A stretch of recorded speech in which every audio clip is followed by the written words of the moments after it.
ओम शांति। ओम शांति। आज 29 दिसंबर 2023 के आज हम सभी बाबा के बच्चे ईश्वरीय महावाक्य सुनते हैं।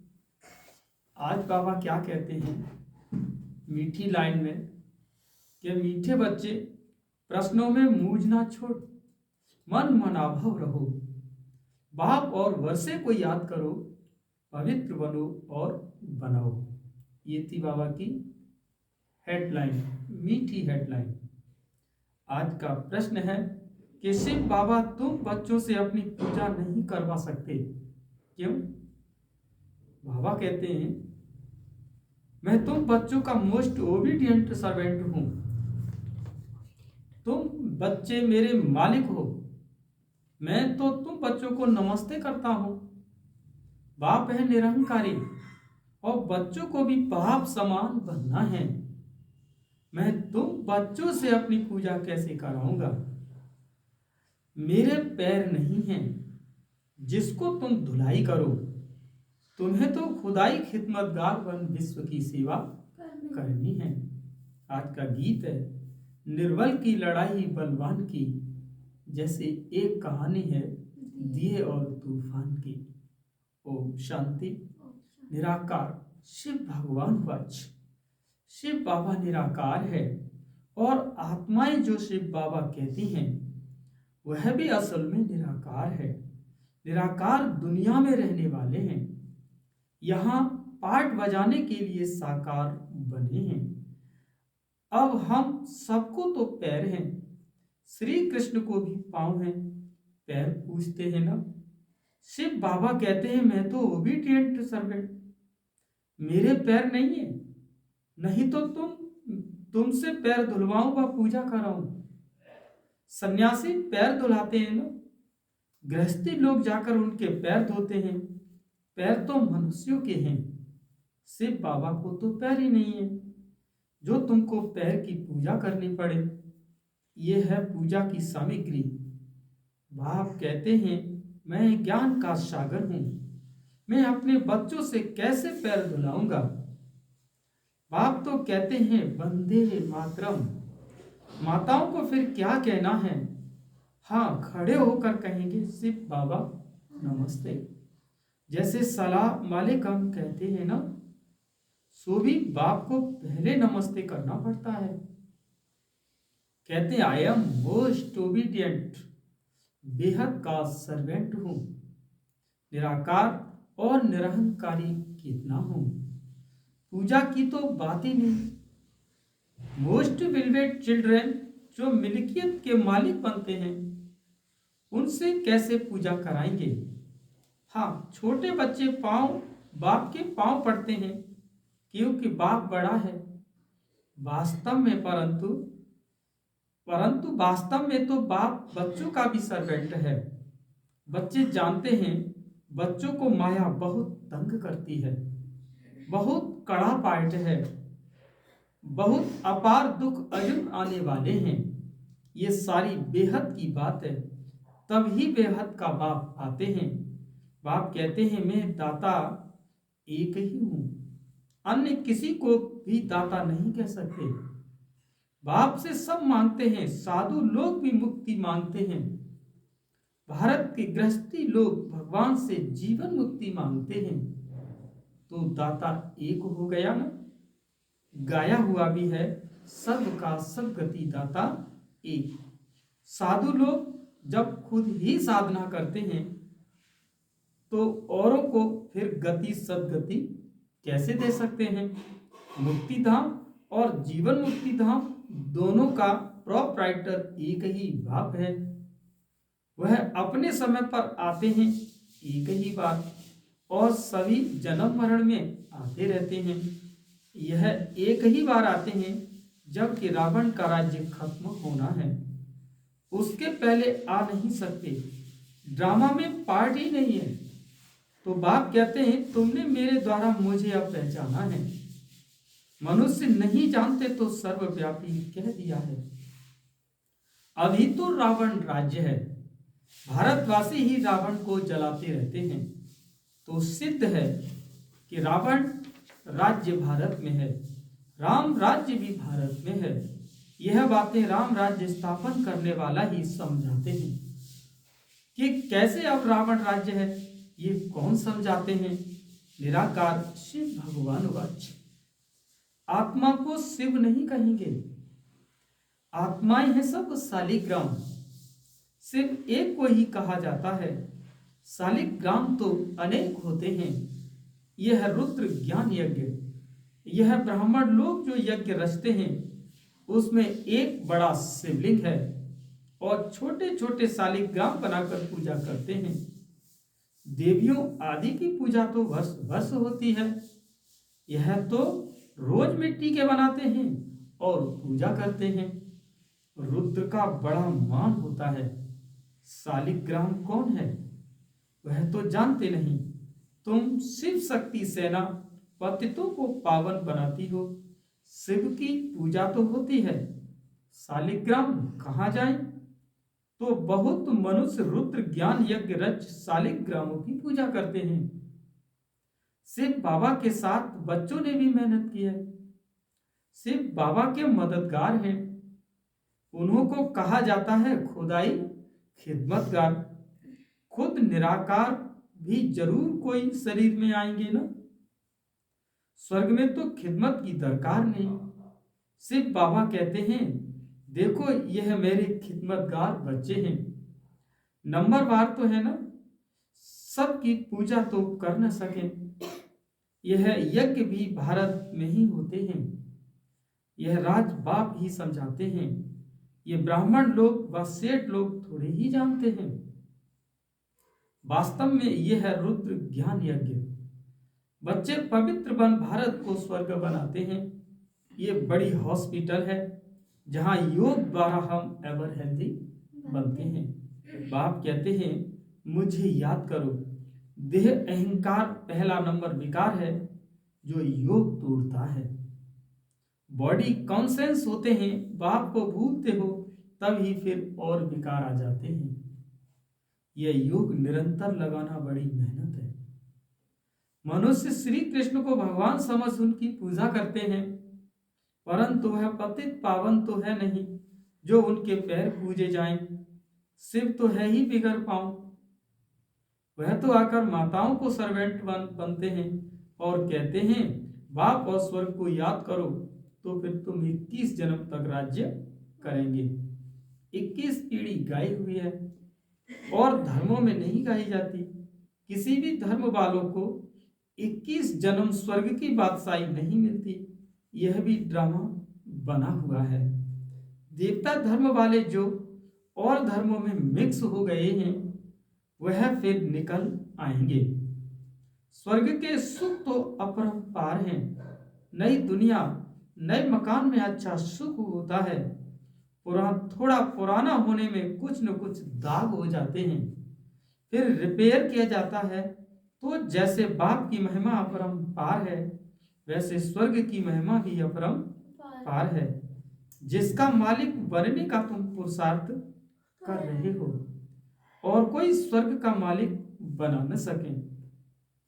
तुम बच्चे जानते हो विनाश की सीन बड़ी दर्दनाक है।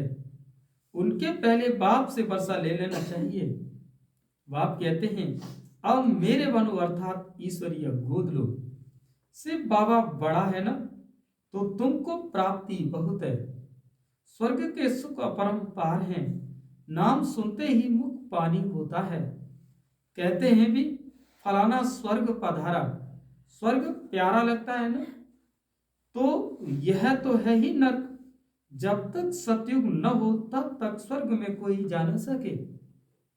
बाप समझाते हैं ये जगदम्बा जाकर फिर स्वर्ग की महारानी लक्ष्मी बनती है। फिर बच्चे भी नंबरवार बनते हैं। मम्मा बाबा जास्ती पुरुषार्थ करते हैं, राज्य तो वहां बच्चे ही करेंगे, फिर लक्ष्मी नारायण तो नहीं करेंगे। तो बाप आकर मनुष्य से देवता बनाते पढ़ाते हैं। अगर कहते श्री कृष्ण बनाते हैं तो फिर श्री कृष्ण को तो ले गए द्वापर में। द्वापर में तो देवता होते नहीं। सन्यासी कह न सके कि हम स्वर्ग जाने के लिए रास्ता बताते हैं। उसके लिए तो भगवान चाहिए। कहते हैं मुक्ति और जीवन मुक्ति के द्वार कलयुग के अंत में खुलेंगे। यह है रुद्र ज्ञान यज्ञ। मैं हूं शिव और रुद्र और यह है शालिग्राम। ये सब शरीरधारी हैं। मैंने शरीर का लोन लिया हुआ है। ये सब है ब्राह्मण हैं। ब्राह्मण बिगर ये ज्ञान कोई में होता नहीं, सूत्रों में भी नहीं है। सतयुग में देवी देवताएं तो पारस बुद्धि थे, जो बाप ही अब बनाते हैं। सन्यासी किसी को पारस बुद्धि बना न सके। बल खुद पवित्र हैं, फिर भी बीमार हो पड़ते हैं। स्वर्ग में कभी बीमार नहीं पड़ेंगे, वहां तो अपार सुख है। इसलिए बाप कहते हैं पूरा पुरुषार्थ करो। रेस होती है ना, यह है रुद्र माला में पिरोने की रेस। अहम आत्मा को दौड़ी लगानी है योग की। जितना योग लगाएंगे तो समझेंगे कि ये तीखा दौड़ रहा है। उनके विकर्म विनाश होते जाएंगे। तुम उठते बैठते चलते फिरते यात्रा पर हो। बुद्धि योग की यह बहुत अच्छी यात्रा है। तुम कहते हो ऐसे स्वर्ग के अपरंपार सुख पाने के लिए पवित्र क्यों नहीं रहेंगे। हमको माया हिला नहीं सकती। प्रतिज्ञा करनी होती है कि अंतिम जन्म है, मरना तो है ही, तो क्यों नहीं बाप से बसा ले लेवे। कितने बाप के बच्चे हैं। प्रजापिता है तो जरूर नई रचना रचते हैं। नई रचना होती है ब्राह्मणों की, और ब्राह्मण है रूहानी सोशल वर्कर। देवता तो प्रारब्ध भोगते हैं। तुम भारत की सर्विस करते हो, इसीलिए तुम ही स्वर्ग के मालिक बनते हो। भारत की सर्विस में करने में सबकी सर्विस हो जाती है। तो यह है रुद्र ज्ञान यज्ञ। रुद्र शिव को कहा जाता है, न कि श्री कृष्ण को। श्री कृष्ण तो सतयुग का पहला राजा है, वहां ये यज्ञ आदि होंगे ही नहीं। अभी है रावण राज्य, ये खल्लास होना है, फिर कभी रावण बनाएंगे ही नहीं। बाप ही आकर इन जंजीरों से छुड़ाते हैं। इस ब्रह्मा को भी जंजीर से छुड़ाया न। शास्त्र पढ़ते पढ़ते क्या हालत हुई है। तो बाप कहते हैं अब मुझे याद करो। बाप को याद करने की हिम्मत नहीं है। पवित्र रहते नहीं, फालतू प्रश्न पूछते रहते हैं। तो बाप कहते हैं मन मना भव। अगर किसी बात में मूझते हो तो उनको छोड़ मन मना भव। ऐसे नहीं कि प्रश्न का रेस्पॉन्स नहीं मिला तो पढ़ना ही छोड़ दो। कहते हैं भगवान है तो रेस्पॉन्स क्यों नहीं देते। बाप कहते हैं तुम्हारा काम है बाप और वर्षे से। चक्र को भी याद करना पड़े, वो भी त्रिमूर्ति और चक्र दिखाते हैं। लिखते हैं सत्यमेव जयते, परंतु अर्थ नहीं समझते। तुम समझा सकते हो कि शिव बाबा को याद किया तो सूक्ष्म वतनवासी ब्रह्मा विष्णु शंकर भी याद आएंगे, और सुदर्शन चक्र को याद करने से विजयंती हो जाएंगे। जयते माना माया पर जीत पहनाएंगे। कितनी समझ की बात है। यहाँ कायदे हैं, हंसों की सभा में बगुले बैठ न सके। बीके जो स्वर्ग की परी बनाती है, उन पर बड़ी रेस्पॉन्सिबिलिटी है। पहले जब कोई आते हैं तो उनसे हमेशा ये पूछो कि आत्मा के बाप को जानते हो। प्रश्न जो पूछते हैं तो जरूर जानते होंगे। सन्यासी आदि ऐसे कभी नहीं पूछेंगे, वो तो जानते ही नहीं। तुम तो प्रश्न पूछेंगे कि बेहद के बाप को जानते हो। पहले तो सगाई करो। ब्राह्मणों का धंधा ही ये है। बाप कहते ही आत्माएं मेरे साथ योग लगाओ, क्योंकि मेरे पास तुम्हें आना है। सत्युगी देवी देवताएं बहुत काल से अलग रहे हैं, तो पहले पहले ज्ञान भी उनको ही मिलेगा। लक्ष्मी नारायण ने पूरे 84 जन्म किए हैं, तो उनको भी पहले ज्ञान मिलना चाहिए। मनुष्य सृष्टि का जो झाड़ है, उसका पिता है ब्रह्मा और आत्मा का पिता है शिव। तो बाप और दादा है ना, तुम हो उनके पौत्र। उनसे तुमको ज्ञान मिलता है। बाप कहते हैं मैं जब नर्क में आऊं तब तो स्वर्ग रचूं। शिव भगवान वाच लक्ष्मी नारायण त्रिकालदर्शी नहीं है, उनको ये रचता और रचना का ज्ञान नहीं है, तो परंपरा कैसे चले। कई समझते हैं कि यह तो सिर्फ कहते रहते हैं, मौत आया कि आया, होता तो कुछ नहीं है।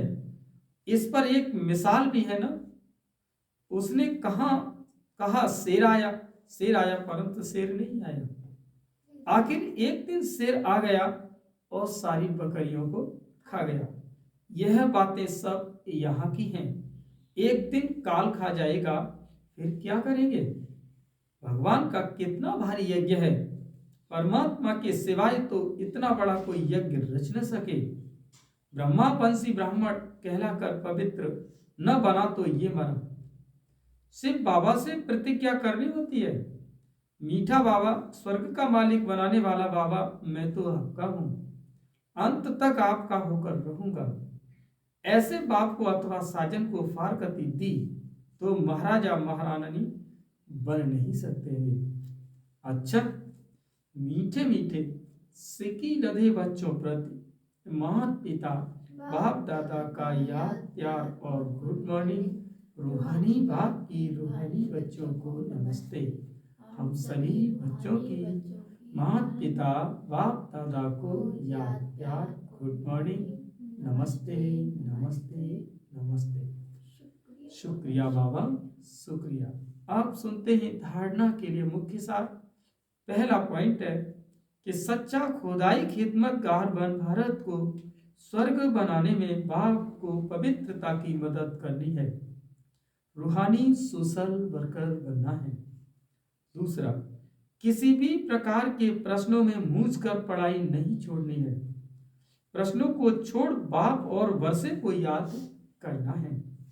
वरदान है, हदों से पार रहे सबको अपनेपन की महसूसता कराने वाले अनुभवी मूर्त भव।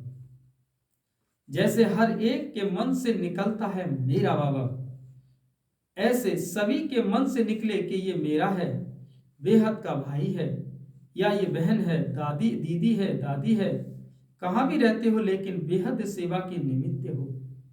हदों से पार रह करके बेहद की भावना, बेहद की श्रेष्ठ कामना रखना, यह भी फॉलो फादर करना। अभी इसका प्रैक्टिकल अनुभव करो और कराओ। वैसे भी अनुभवी बुजुर्ग को पिताजी काका जी कहते हैं। ऐसे बेहद के अनुभवी अर्थात सबको अपनापन महसूस हो। आज का स्लोगन है, उपराम स्थिति द्वारा उड़ती कला में उड़ते रहो तो कर्म रूपी डाली के बंधन में फंसेंगे नहीं। उपराम स्थिति द्वारा उड़ती कला में उड़ते रहो तो कर्म रूपी डाली के बंधन में फंसेंगे नहीं। अच्छा, ये थे आज बाबा के ईश्वरीय महावाक्य। ओम शांति।